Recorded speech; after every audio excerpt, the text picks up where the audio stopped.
Hello students, अब मैं फिर आ गई हूँ आगे के एमसीक्यूज़ के साथ में। तो लेट्स स्टार्ट। हमारा अगला चैप्टर है अ ट्रूली ब्यूटीफुल माइंड। इसका फर्स्ट क्वेश्चन है, where was Einstein born? Einstein का जन्म कहाँ हुआ था? तो उल्म में हुआ था। ठीक है। What did Albert's classmates call him? Albert के जो क्लासमेट्स थे वो उसे क्या बुलाते थे? वो उसे बुलाते थे ब्रदर बोरिंग। क्या बुलाते थे? Brother boring.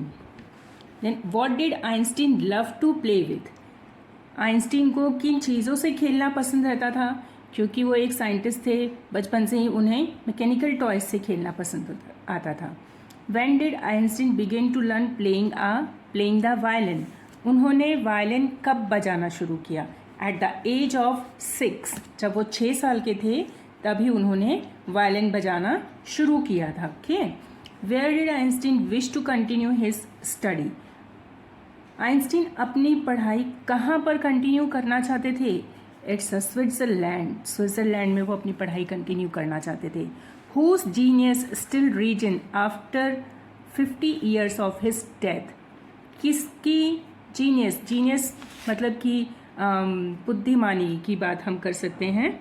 ठीक है। किसकी बुद्धिमानी को आज भी उनकी डेथ के 50 साल बाद भी वो उनकी जीनियसिटी या राज कर रही है, या माना जाता है, उनकी जीनियस को माना जाता है। तो वो और कोई नहीं है, वो आइंस्टीन ही है। Okay. When was Einstein born? Einstein कब पैदा हुए थे? तो आइंस्टीन पैदा हुए थे 14 March 1879। 14 March 1879। Einstein migrated to. Migrate means एक जगह से दूसरी जगह जाना, मतलब वो पहले उल्म थे, उसके बाद वो कहीं और चले गए। तो कौन सी जगह गए थे वो? The United states. कहाँ गए थे वो? The United states. Next question,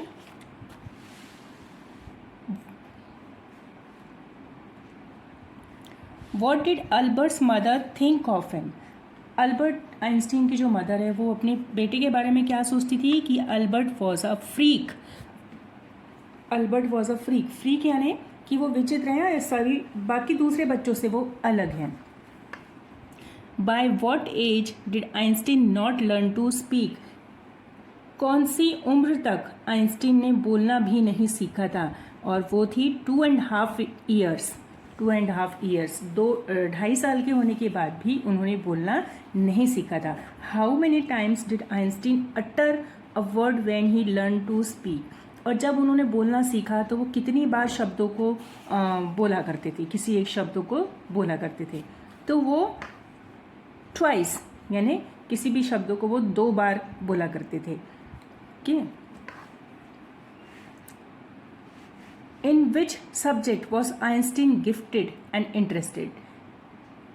कौन से सब्जेक्ट्स थे जिसमें आइंस्टीन गिफ्टेड थे और इंटरेस्टेड थे? तो ऑब्वियस है, mathematics and physics. What does the lesson a truly beautiful mind speak about? Truly beautiful mind किस बारे में हमें बताता है, क्या बताता है? तो हमें ये चीज़ बिल्कुल ध्यान नहीं देना यहाँ पर कि the life of greatest scientist Einstein and his contribution, ये बिल्कुल नहीं, ये चीज़ ध्यान मत देना कि आपने तो कहोगे कि ये चैप्टर आइंस्टीन के बारे में है तो वही एक आंसर हो सकता है। तो बिल्कुल नहीं, आप चैप्टर का नाम देखो, ब्यूटीफुल माइंड लिखा हुआ है यहाँ पर। ठीक है। ब्यूटीफुल माइंड, इट मीन्स कि ब्यूटी ऑफ द माइंड। किसके बारे में बात कर रहा है? Beauty of the mind. When was Einstein awarded with Nobel prize? Einstein को नोबेल प्राइज से कब सम्मानित किया गया था? And it was 1921। कब किया गया था?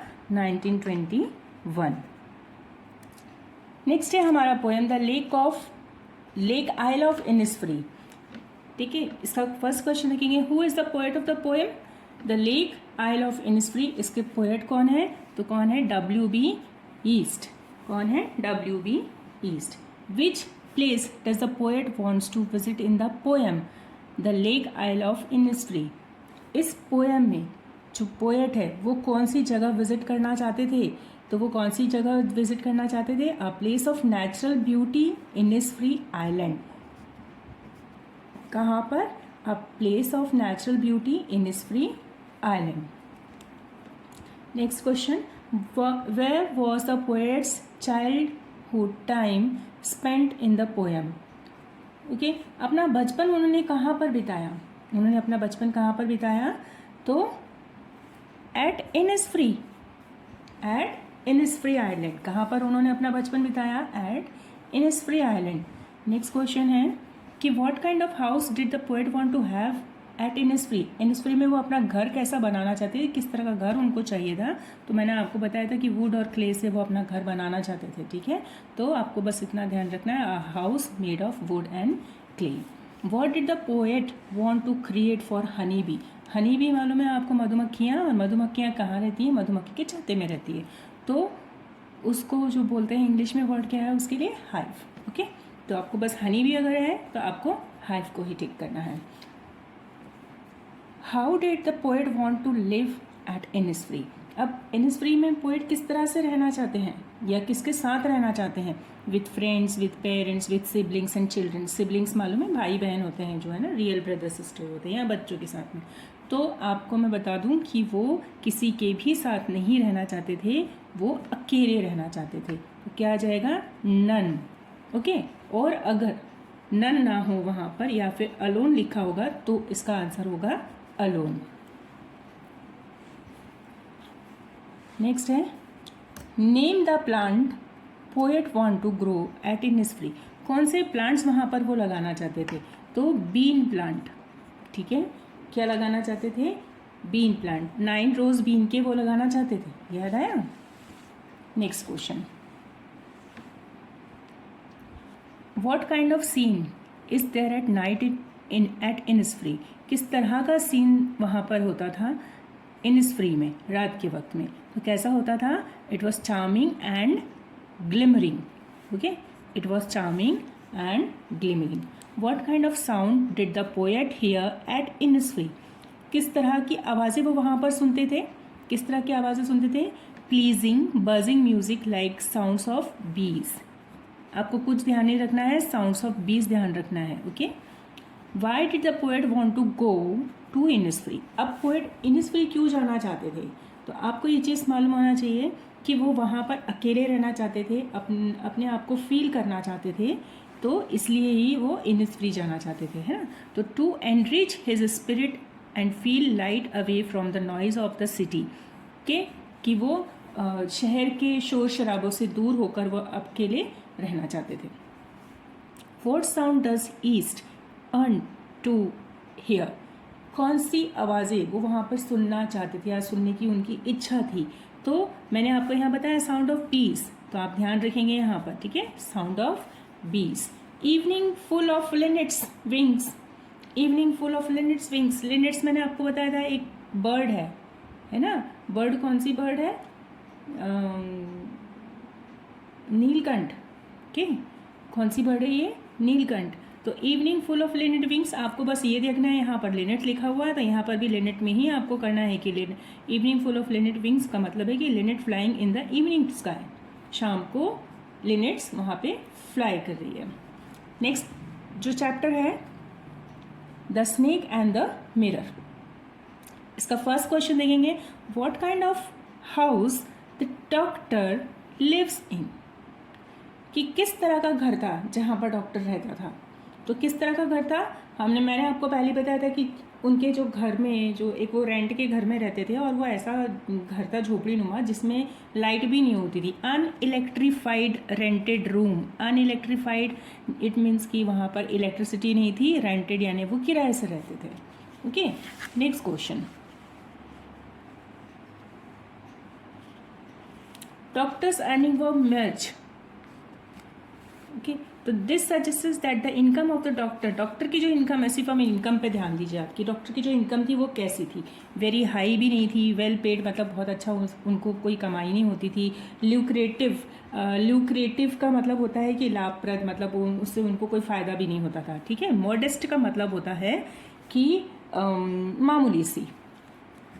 तो उनकी जो अर्निंग थी, उनकी जो इनकम थी वो कैसी थी? मामूली सी. इट मीन्स मॉडेस्ट थी. What kind of sound the doctor hear? Doctor ने किस का साउंड सुना था, किसकी आवाज़ सुनी थी? तो किसकी आवाज़ सुनी थी? Sound of rats. किसकी आवाज़ सुना था उन्होंने? Sound of rats. Then what kind of life doctor was leading as a doctor, कि डॉक्टर एज अ डॉक्टर किस तरह की लाइफ जी रहे थे? डॉक्टर जो थे वो किस तरह की लाइफ जी रहे थे? तो उनकी लाइफ स्ट्रगलिंग थी या कंफर्टेबल थी, रिलैक्स्ड लाइफ थी या डल लाइफ थी? तो भाई कंफर्टेबल तो बिल्कुल भी नहीं थी, एक रेंटेड हाउस में रहते थे, वो भी अनइलेक्ट्रीफाइड रेंटेड हाउस में। रिलैक्स तो वो बिल्कुल भी नहीं थी क्योंकि पैसा भी नहीं था उनके पास में, परेशान रहते थे ज़्यादातर। और डल लाइफ बोल सकते हैं, लेकिन यहाँ पर डल लाइफ नहीं आएगा, ठीक है? तो कैसी लाइफ थी? वो स्ट्रगल कर रहे थे, struggle life, struggling life, okay. And there were no more sounds from above. Why do you think the rats suddenly had stopped making sound? कि वहाँ पर आसपास में कोई और आवाज़ें तो हो नहीं रही थी, लेकिन आपको क्या लगता है कि जो चूहे थे वहाँ पर अचानक से आवाज़ करना उन्होंने बंद कर दिया? तो क्या देखा होगा उन्होंने? आपको पता है कि ये चैप्टर किसके बारे में है? The snake and the mirror. तो बस वो स्नेक को देख करके जो चूहे हैं उन्होंने अपनी आवाज़ को बंद कर दिया था। तो सिंपली आपको देखना है, किसी चीज़ को नहीं देखना है, क्या देखना है? A big snake. They have seen a big snake. Doctor took two earth-shaking decisions. What were they? Doctor ने दो पृथ्वी को हिला देने वाले डिसीजंस लिया था, ओके। कौन से वो दो डिसीजंस थे? तो सबसे पहले टू शेव डेली, कि वो डेली शेविंग करेंगे, and keep an attractive smile, एक अपने चेहरे पर एक अट्रैक्टिव स्माइल हमेशा रखेंगे। याद आया कि नहीं? ओके, मुझे लगता है कि शायद याद आ गया होगा, स्टोरी भी याद आ गई होगी, है ना? नेक्स्ट है question, how did the doctor react when the snake coiled around his arm? Coiled मैंने बताया था कि जो सांप ने उस डॉक्टर को लपेट लिया था, तो उस समय डॉक्टर ने कैसा रिएक्ट किए थे?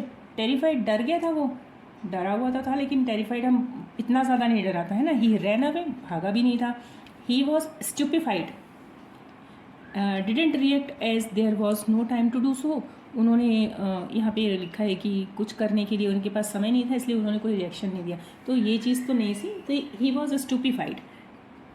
स्टूपिफाइड मतलब कि आपको याद होगा कि उस समय भी वो किस तरह की चीज़ें सोच रहे थे, है ना? डॉक्टर क्या क्या सोच रहे थे कि क्या क्या होगा। वो ये सोच रहा था कि अगर स्नेक उसे बाइट करेगा तो उसे कौन सी दवाई लेनी चाहिए, इस तरह की बातें वो सोच रहा था, ठीक है? Stupefied. The doctor finally saved himself because of, finally उसने अपने आप को बचा लिया था, किसकी वजह से? मिरर की वजह से। अगर मिरर नहीं होता तो स्नेक उसे पक्का बाइट कर लिया होता, okay. Next question, what change did the encounter with the snake bring in his life? कौन सा चेंज, कौन सा बदलाव उस डॉक्टर की लाइफ में आया स्नेक के साथ उसका एनकाउंटर होने के बाद? तो एक्चुअली कोई चेंज ही नहीं आया, नो चेंज, ओके, कोई चेंज नहीं आया उसकी लाइफ में। नेक्स्ट है, देखिए नेक्स्ट पोएम है, poem number 5, a legend of the Northland. तो ये भी हमने देखा था कि ये एक बूढ़ी औरत की एक स्टोरी थी ये इस पोएम में, जो कि बहुत ज़्यादा लालची थी। तो एक सेंट पीटर उनके पास में आते हैं और उनसे ब्रेड मांगते हैं, लेकिन वो छोटा छोटा बना के देती जाती है, तो वो उससे कर्ज करते हैं, कर्ज यानी उसे श्राप देते हैं ना। वो याद है आपको स्टोरी? हाँ, याद आ गई होगी। ओके, चलो फर्स्ट क्वेश्चन देखते हैं। Which literary device has been used in this poem? कौन सी लिटरेरी डिवाइस यहाँ पर यूज़ की गई है पोएम में? लिटरेरी डिवाइस मतलब अलंकार, ओके। तो यहाँ पे आयरनी दिया हुआ है, एलिट्रेशन दिया हुआ है, पर्सोनिफिकेशन दिया है, ऑल ऑफ दीज। आयरनी का मतलब होता है कि किसी भी चीज़ का अपोजिट मतलब कि जैसे कि अगर हम कहीं पर जा रहे हैं, अगर हमें हम बहुत ज़्यादा थक गए हैं और हमें पैदल चलना पड़ रहा है और उसके बाद में भी बहुत ज़्यादा तेज़ धूप है, तो हम क्या बोलेंगे कि वाह क्या ठंडक पड़ी हुई है ना? तो इस तरह से ये आयरनी हुआ, उसका उल्टा। एलिट्रेशन का मतलब होता है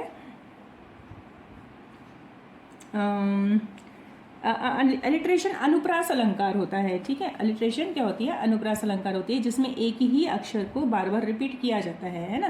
जैसे पक्के पेड़ पे पक्का पपीता, पक्का पेड़ या पक्का पपीता, कुछ समथिंग लाइक दिस। तो और पर्सोनिफिकेशन होता है मानवीकरण, है ना, जिसमें कि क्या जो नॉन लिविंग थिंग होता है उसको ह्यूमन की तरह दर्शाया जैसा जाता है। जैसे कि कोई पेड़ है और हम उसको बोलेंगे कि वो पेड़ वो क्या कर रहा है, चल रहा है या बात कर रहा है। तो पेड़ तो चलते नहीं है, बात नहीं करते, लेकिन हम उसे बोल रहे हैं वो चल रहा है, बात कर रहे हैं, तो वहाँ वो पर्सोनिफिकेशन कहलाता है। तो इसमें जो अलंकार यूज़ किया है, लिटरेरी डिवाइस जो इसमें यूज़ हुई है वो है अलिट्रेशन। ओके, वो यहाँ आप जब बुक में देखेंगे आपको खुद ब खुद समझ में आ जाएगा। Which act of the old women made Saint Peter angry? Old women की कौन सी हरकत या कौन सा एक्शन सेंट पीटर को गुस्सा दिलाया था? तो वो क्या था जिससे कि सेंट पीटर को गुस्सा आया था? That is a greedy action. Greedy यानी लालची भरा जो उसका एक्शन था वो greedy action. And what is sledge? Sledge मैंने आपको बताया था कि जो सेंटा क्लॉज जिसमें आते हैं बर्फ में अपना जो एक गाड़ी में बैठकर आते हैं जिसको रेंडियर खींचते हैं, है ना, घोड़ा गाड़ी नहीं बोलेंगे इसको क्योंकि वो रेंडियर खींचते हैं और उसमें चक्के नहीं होते हैं। बर्फ़ में चलने वाली गाड़ी जिसमें चक्के नहीं होते हैं और उसको रेंडियर्स खींचते हैं वो ज़्यादातर। तो wheel less cart drawn on snow. Okay, ये यहीं तक है इसका answer, drawn on snow. Wheel less cart drawn on snow. एक ऐसी कार्ट हम गाड़ी बोल सकते हैं जो कि स्नो में चलती है जिसके चक्के नहीं होते हैं। What is ballad? बैलेड एक ऐसा पोयम होता है या ऐसा सॉन्ग होता है जिसमें कि स्टोरीज बताई जाती है, शॉर्ट स्टैंजास में, छोटे स्टैंजास में एक स्टोरी को बताई जाती है। तो अभी हमने जो ये पोयम हमने पढ़ा था लेजेंड ऑफ द नॉर्थलैंड, तो ये इसमें भी हमने एक छोटी सी स्टोरी पढ़ी है ना, छोटे पैराग्राफ में आए, छोटे स्टैंजास में हमने एक स्टोरी पढ़ी है। तो a song narrating a story in short stanza, इसको ही क्या बोलते हैं? Ballad. Northland is a region characterised.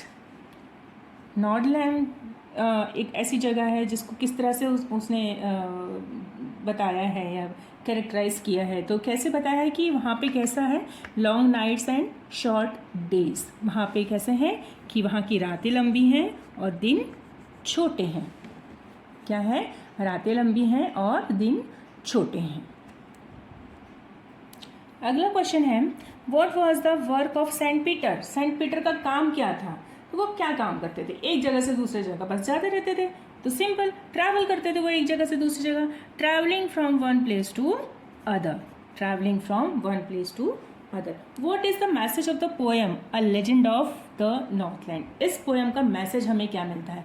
तो इससे हमें क्या मैसेज मिलता है कि भाई हाँ, लोगों की मदद करना चाहिए, है ना। तो simply to help the needy people, to help the needy people, ज़रूरतमंदों की हमें क्या करनी चाहिए? मदद करना चाहिए। अगला क्वेश्चन है last, how was the woman punished by Saint Peter? Saint Peter ने उसे क्या पनिश किया था? मैंने आपको बताया था उन्होंने क्या बना दिया, तो उसे कट फोड़ है ना, वुड पेकर बना दिया था। वो भी चीज़ आपको ध्यान रखनी है।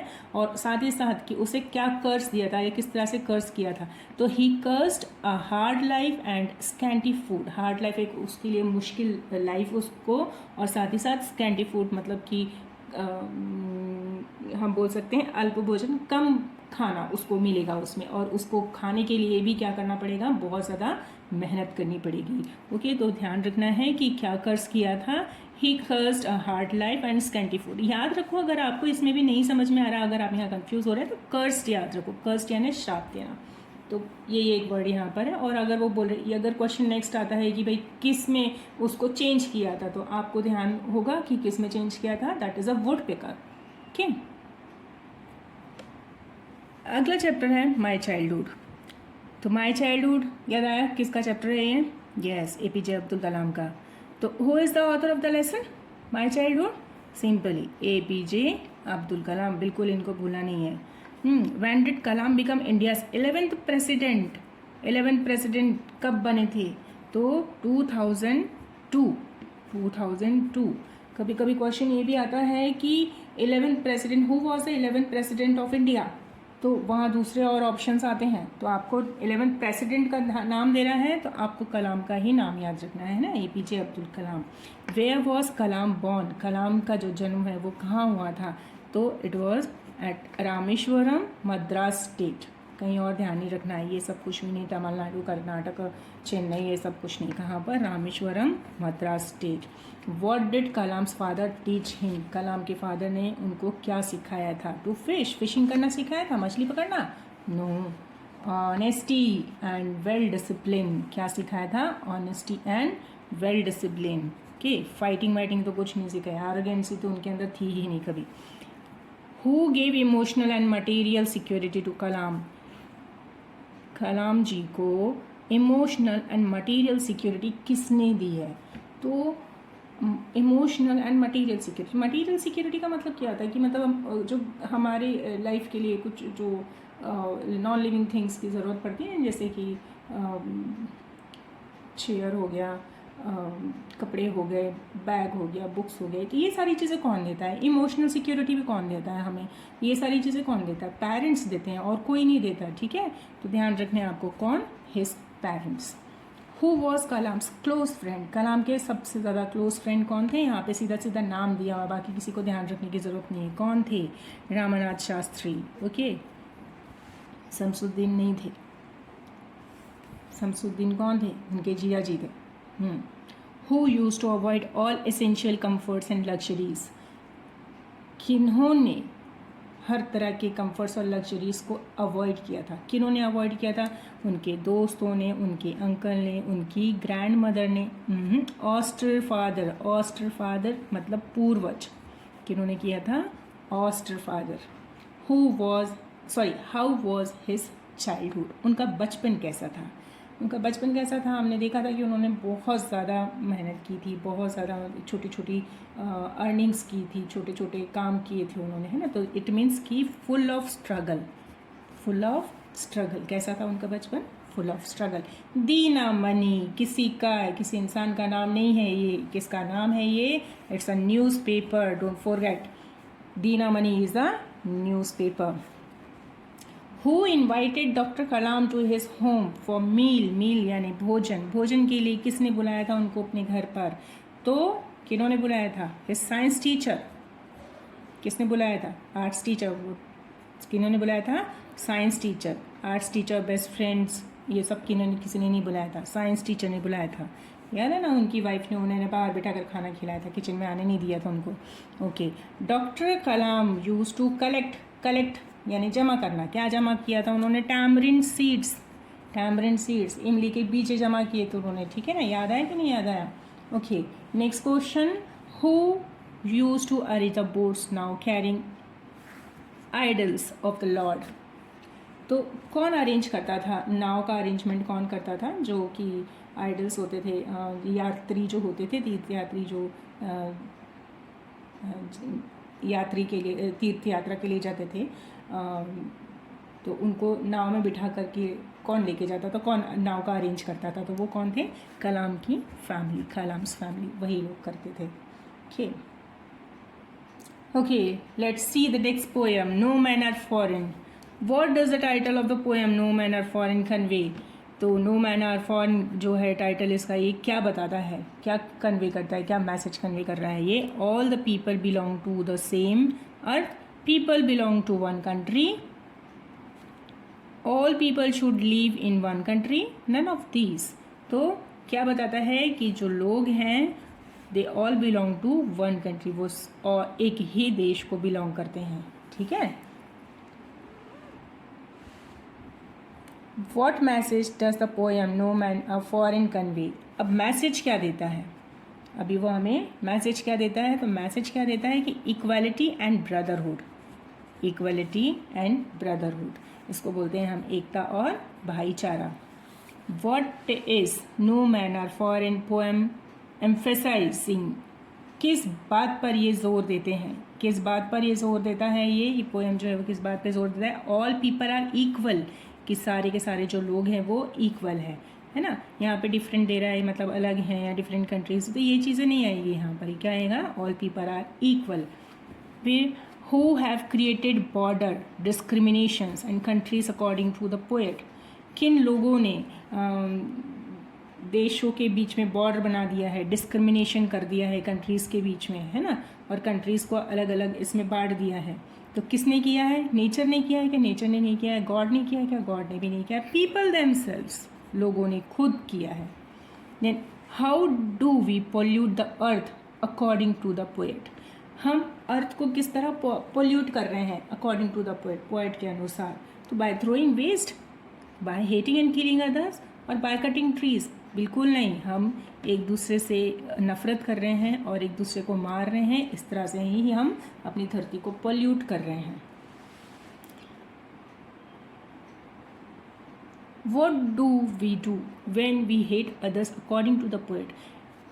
पोएट के अनुसार जब हम किसी के साथ किसी से नफरत करते हैं तो हम क्या कर रहे हैं? तो हम अगर किसी से नफरत कर रहे हैं, it means we are hating ourselves, हम अपने आप से भी नफरत कर रहे हैं। वी हेट आवर सेल्व्स, हम अपने आप से भी नफरत कर रहे हैं। Who is the poet of the poem no man of foreign? कौन है इनके पोएट? वो हैं James Kirkup. In what ways are people alike? किस तरह से लोग एक दूसरे के जैसे हैं, एक दूसरे से मिलते जुलते हैं, सेम है ना?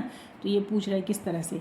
तो all are born same, all breed to live and die in the same way, all wear clothes, all of this. Simple चीज़ है, हर किसी का एक ही जैसा जन्म होता है, कोई अलग तरीके से जन्म तो लेता नहीं है। सभी सांस लेते हैं जीने के लिए, है ना? और एक ही तरह से मर भी जाते हैं। ऑल वेयर क्लोथ्स, सब कपड़े पहनते हैं। तो क्या आ जाएगा इसमें? All of these. ओके, फिर what are the things in nature that a man need to live with? कौन सी चीज़ें नेचर में चाहिए जिससे कि एक इंसान जीता है या जिंदा रहता है? तो sun, air, water and plants, all of these, सारी चीज़ें चाहिए। What causes war? वॉर यानी युद्ध। युद्ध के क्या कारण हो सकते हैं? हेट्रेड, नफरत। ठीक है। Then how is man's vision clouded? जो नज़रिया है वो छोटा या कम क्यों सोच रहा है जो इंसान है ना? तो क्यों हो रही है ये, इस तरह की नज़रिया क्यों बन रहा है उनका? By hate and narrow thinking. वो एक नफरत कर रहे हैं और उनकी थिंकिंग जो है वो कैसी हो रही है? नैरो। नैरो मीन्स छोटी सोच हो रही है। उसके बाद है chapter reach for the top. Okay, तो इसका फर्स्ट क्वेश्चन है which incident show that Santosh was concern about her teammates? कौन सा इंसिडेंट हमें ये बताता है कि संतोष जो है वो अपने टीम मेट्स के लिए बहुत ज़्यादा केयरफुल होती थी या उनकी बहुत ज़्यादा वो देखभाल करती थी? ठीक है, तो पहला ऑप्शन क्या है? Giving artificial respiration to them. Artificial respiration मतलब कि ऑक्सीजन जो होती है ना साथ में लेकर के जाते हैं, जब वो लोग पहाड़ पर चढ़ते हैं तो अपने साथ ऑक्सीजन लेके जाते हैं, that is called artificial respiration. Help during climbing, giving sticks और during climbing, greeting during climbing. तो किस तरह से पता चलता है कि जो संतोष है वो संतोष यादव जो थी वो अपने क्लाइंबर्स के साथ में किस तरह से उनके लिए केयरफुल थी? तो इससे पता चलता है कि हेल्प ड्यूरिंग क्लाइंबिंग, कि जब वो उन लोग क्लाइंब करते थे, जब वो माउंटेन स्केल करते थे तो वो उनकी हेल्प करती थी। ठीक है। Why was Santosh sent to a local school? Local school क्यों पहुंचाया गया? Because of the prevailing trend, because of the prevailing trend. उनके खानदान में ये चला जा रहा था, उनका ये कस्टम था कि उन्हें लोकल स्कूल में ही पढ़ना है। And why did Santosh leave home for Delhi? Santosh अपना घर छोड़कर दिल्ली क्यों चली गई?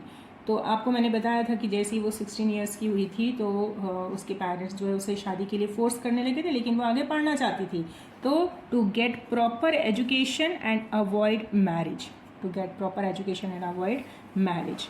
How was Santosh attracted to mountain climbing? कि माउंटेन क्लाइंबिंग की तरफ उसका अट्रैक्शन कैसे बढ़ा? तो कैसे बढ़ा? By watching some people going up Aravallis hill from her hostel room. अपने हॉस्टल रूम से उसने कुछ लोग को अरावली हिल्स पर चढ़ते हुए देखा था, इसीलिए उसका भी मन माउंटेन क्लाइंबिंग की तरफ अट्रैक्ट हुआ था। Okay, what happened when Santosh skilled up the mount Everest for the first time? जब संतोष ने माउंट एवरेस्ट पहली बार स्केल किया था या चढ़ा था तो क्या हुआ था? तो क्या हुआ था? She became the youngest women to achieve the feet.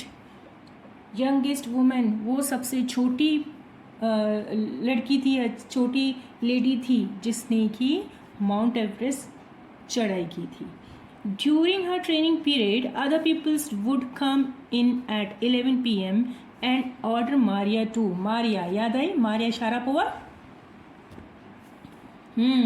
तो जब उसके जो रूममेट्स 11 बजे वापस आते थे तो मारिया शारापोवा के साथ में क्या करते थे, क्या बोलते थे उसे करने के लिए?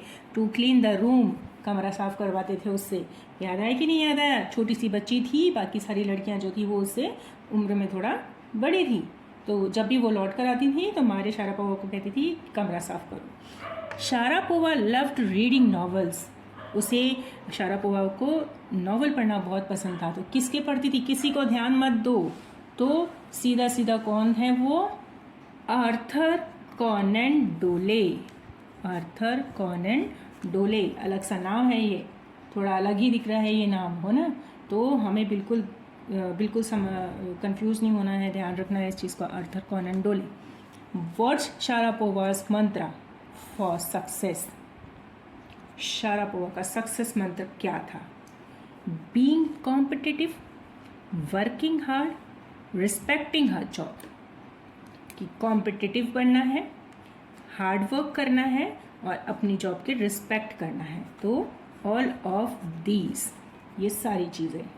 मारिया शारापोवा बिलोंग्स टू मतलब कहाँ की थी वो? She was a Russian girl. She was a Russian girl. तो वो रशिया से बिलोंग करती थी. What is the name of Santosh Yadav village? Santosh Yadav की विलेज का नाम क्या था? थोड़ा सा अलग है, जोनियावास. ये भी मैंने फर्स्ट टाइम ही सुना था, तो प्रोनाउंसिएशन में भी थोड़ा प्रॉब्लम होती है. जोनियावास में भी शायद यही प्रोनाउंसिएशन करेक्ट होगा. Depressing treatment in the US made Maria.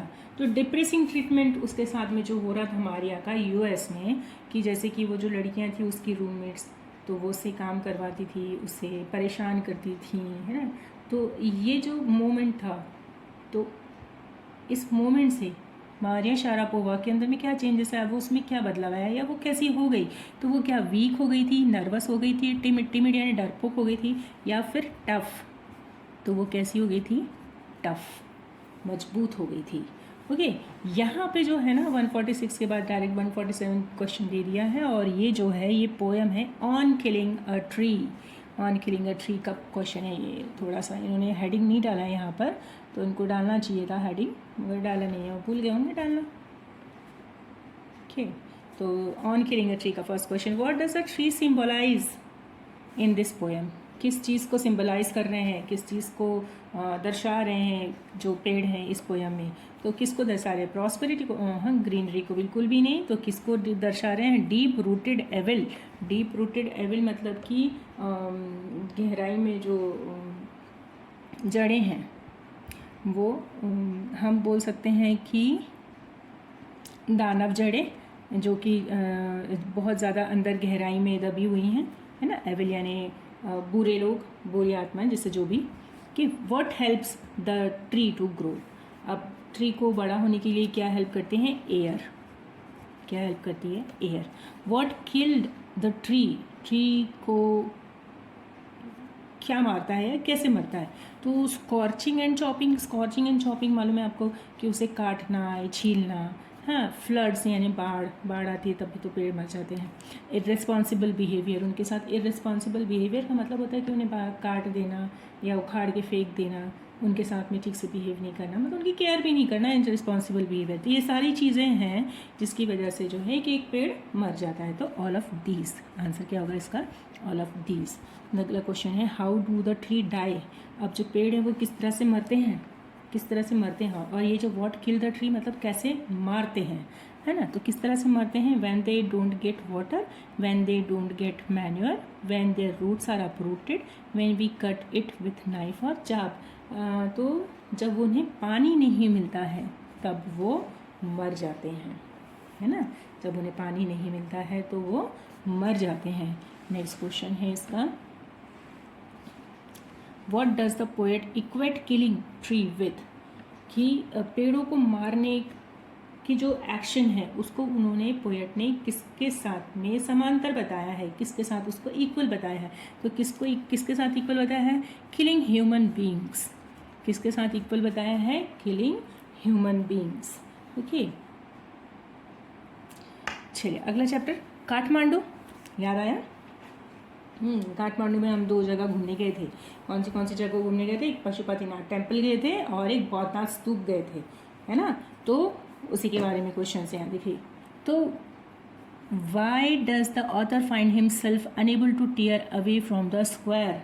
तो मैंने आपको बताया था कि जो ऑथर है वो एक स्क्वायर में, एक चौराहे में आकर के खड़ा रह गया था और वो वहाँ से हिल भी नहीं पा रहा था, है ना। हिल नहीं पा रहा था मतलब वो वहाँ से जा भी नहीं पा रहा था। कोई एक चीज़ ऐसी थी जिसने उसको वहाँ पर बांध के रखी थी। तो क्या बांध के रखा हुआ था? The flute music was very sweet.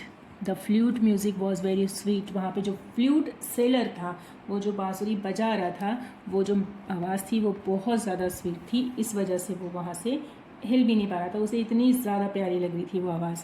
ठीक है। The flute on the the flutes on the pole of fruit seller, fruit नहीं है ये, फ्लूट है, flute seller a compare to, तो जो पोल था फ्लूट का, है ना, उसमें इस तरह से फ्लूट्स उसने लगा करके रखी थी। मैंने बताया था ना, इसको किसके साथ कंपेयर किया उसने? पॉर्क्यूपाइन के साथ में। क्विल्स ऑफ पॉर्क्यूपाइन किसके साथ में किया? Quills of porcupine. What atmosphere is there around the Boudhanath stupa? Yes, Boudhanath stupa का जो आसपास का एटमॉस्फेयर था वो कैसा था? तो a sense of stillness, stillness मतलब एकदम शांति और एकदम ठहराव जैसा एक वहाँ का एटमॉस्फियर था। और वहीं उल्टा पशुपतिनाथ टेम्पल में कैसा था? एकदम फेब्रिल कन्फ्यूजन था, मतलब कि हौच पौच था, बहुत शोर शराबा था, भीड़ थी, धक्का मुक्की थी, है ना। लेकिन यहाँ कैसा था? स्टिलनेस था। Which famous Hindu temple is situated in Kathmandu? तो हिंदू टेम्पल कौन सा है? अभी मैंने नाम लिया था पशुपतिनाथ टेम्पल। फिर Kathmandu is the capital city of, Kathmandu किसका कैपिटल है? नेपाल। पढ़ चुके हैं हमने, मैंने बताया था आपको, है ना। अब नेक्स्ट है slumber did my spirit seal, slumber did my spirit seal. Who is the poet of the poem? Who is the poet of the poem? W.W.E. रोज। Who is the poet of the poem? W.W.E. रोज। Okay, फिर है what does Lucy move? Lucy जो है वो कैसे move कर रही है, क्या मूव कर रही है ना। आपको मैंने बताया था कि लूसी कौन है। लूसी जो है वो पोएट की वाइफ हम बोल सकते हैं या लवर बोल सकते हैं, जो कि अब मर चुकी है। तो अब वो किस तरह से वहाँ पर वो मूव कर रही है? तो मूव विथ, किसके साथ वो मूव कर रही है? तो वो किसके साथ मूव कर रही है? ट्रीज़ के साथ मूव कर रही है। वो किसके साथ मूव कर रही है? ट्रीज़ के साथ में। What sealed the poet's spirit? Poet की जो स्पिरिट है उसको किसने सील कर दिया? किसने सील कर दिया? अ स्लम्बर। किसने सील किया है? अ स्लम्बर। स्लम्बर यानी गहरी नींद, मैंने आपको बताया था, अ स्लम्बर। नेक्स्ट है what was Lucy doing after her death? अपनी डेथ के बाद लूसी क्या कर रही है? लूसी की डेथ तो हो गई है, पर अब वो क्या कर रही है? Moving here and there in the earth course of rotation. या फिर was disturbing coming to the poet's dream? Poet की ड्रीम में तो नहीं आ रही है, उसको डिस्टर्ब भी नहीं कर रही है। क्या कर रही है वो? Moving here and there in the earth course of rotation, है ना। तो नेक्स्ट है question, how did the poet feel after his beloved's death? Beloved's यानी जो उसकी जो लवर है, उसकी डेथ के बाद में पोएट को कैसा फील हो रहा है? Grief stricken. कैसा फील हो रहा है उसे? ग्रीफ स्ट्रिकन, बहुत ज़्यादा दुख है। कैसा फील हो रहा है? बहुत ज़्यादा दुख है। देखिए chapter if I were you, if I were you याद आया? Gerard and intruder, yes, I hope याद आ गया होगा आपको। Last chapter. Where did Gerard live? Gerard कहाँ रहता था? अलोन इन अ कॉटेज, अकेले, अपने कॉटेज में अकेले रहता था। Who entered in a cottage? कौन आ गया? ठीक है, who entered in a cottage, उसके कॉटेज में किसने? Who entered in a cottage, कौन आया था? हॉकर। हॉकर मतलब कि कुछ बेचने वगैरह के लिए आते हैं ना, तो हॉकर सा थीप, कोई चोर, या क्रिमिनल या मिल्कमैन। कौन आया था? कौन आया था? क्रिमिनल। एक क्रिमिनल था जो उसके घर में घुसा था ना, जो इंट्रूडर था वो क्रिमिनल था। What was the criminals intention, उसका इंटेंशन क्या था, क्या इरादा था उसका, तो उसका इरादा था to killed Gerard and take on his identity, कि वो गेरार्ड को मारता, उसे किल करता और उसकी आइडेंटिटी के साथ में उसके घर पे रहता। Who was the writer of the lesson if I were you, तो इफ़ आई वर यू का जो राइटर है कौन है, वो है डगलस जेम्स। कौन है, Douglas James. What is the story of if I were you, किस चीज़ के बारे में स्टोरी है, किसके बारे में स्टोरी है, तो किसके बारे में स्टोरी है, about a playwright Gerard, about an incident from the poet's life, about a thief नन। पोएट या तो कवि, किसी कवि के बारे में बात तो होने रही है, किसी चोर की बात भी नहीं हो रही है, तो गेरार्ड के लाइफ के बारे में स्टोरी है ये, about a playwright Gerard.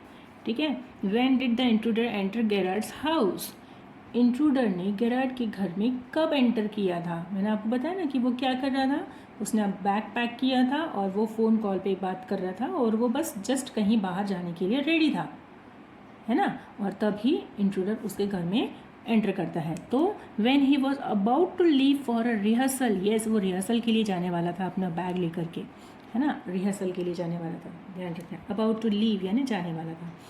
What was a intruder carrying in his channel, अपने साथ में उसने क्या रखा था, उसके हाथ में क्या था, अ गन, क्या थी उसके हाथ में, a gun.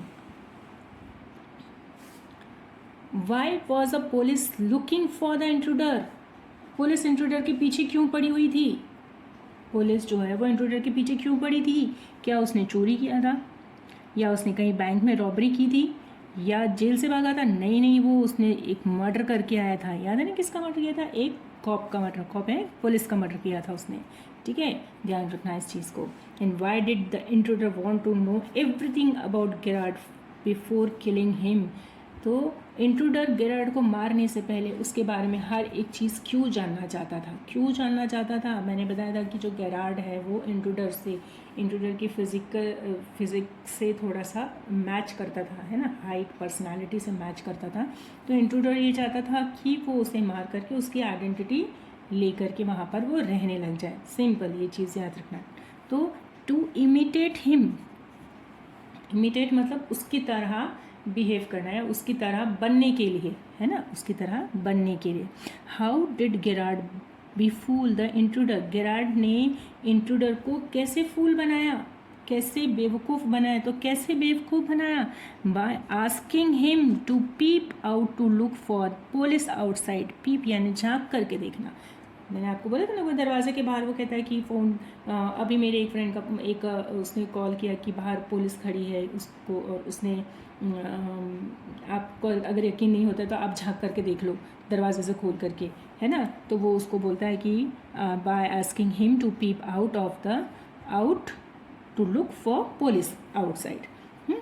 Next, how did Gerard save himself from the intruder, अब गेरार्ड ने अपने आप को इंट्रूडर से कैसे बचाया, कुछ नहीं याद रखो, कबर्ड याद रखो, cupboard, bye pushing him inside the cupboard and locking it from outside, cupboard के अंदर उसको धक्का देकर और बाहर से ताला लगा करके। ठीक है, इस तरह से गेरार्ड ने अपने आप को इंट्रूडर से बचाया था। At last a sympathetic audience who said this, किसने कहा था ये चीज़, तो ये तो गेरार्ड ने ही कहा था, अच्छी बात है ना, गेरार्ड ने ही करी थी। Why did the intruder choose only Gerard at his mask player, तो जो इंट्रूडर है उसने गेरार्ड को ही क्यों चूज़ किया था, मैंने आपको बोला था ना कि गेरार्ड का फेस, गेरार्ड की जो पर्सनालिटी है वो इंट्रूडर से कुछ कुछ मेल खाती थी, तो वो उसे इमिटेट करके उसके जैसे, और वहाँ पर वो उसकी जगह पे रहना चाहता था। तो सिंपल यहाँ पे देखो कि his face and body were identical to him, है ना। फिर है what was a Gerard's profession, तो गेरार्ड का प्रोफेशन क्या था, तो सिंपल मैंने आपको बताया था कि वो एक नाटककार है और वो रिहर्सल करने जाता है ना, तो दाढ़ी मूछे वगैरह उसने अपने बैग में रखी हुई थी, तो सिंपल प्ले राइट, सिंगर तो वो था नहीं, पोएट वो था नहीं, टीचर भी वो था नहीं, तो क्या था वो, प्ले राइट, कौन था वो, प्ले राइट। ओके, तो स्टूडेंट्स हमारे MCQs यहाँ पर पूरी तरह से कंप्लीट हो चुके हैं। होप आप इसे बहुत अच्छे से पढ़ लेंगे, अच्छी तरह से सुन लेंगे और ये आपको एग्ज़ाम में भी बहुत हेल्पफुल होगा। तो after watching my video please don't forget to subscribe my channel and like my video too. Thank you so much.